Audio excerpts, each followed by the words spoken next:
तथागत भगवान बुद्ध, भारतीय संविधान, नारी सम्मान दाता माननीय काशीराम, ज्योतिबा फूले, संत रविदास, संत कबीरदास।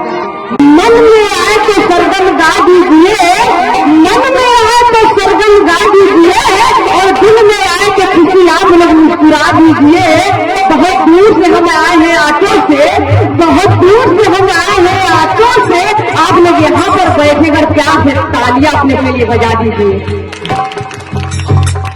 जुल्म की हस्ती, जुल्म की हस्ती और पैगाम लिख गए हमारे बाबा भीम जी ने, जुल्म की हस्ती और पैगाम लिख गए हमारे बाबा भीम जी ने। अकेले ही काफी थे भारत में जो भारत का संविधान लिख गए हमारे बाबा भीम जी। गाना के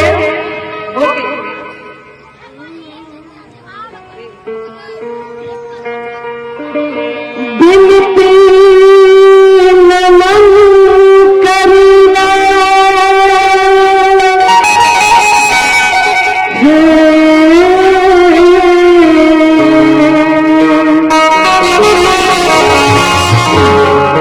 बिनती नमन करना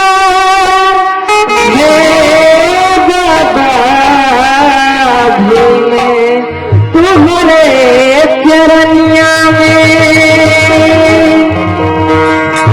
करुणा के सागर जग जग में बरसात गई।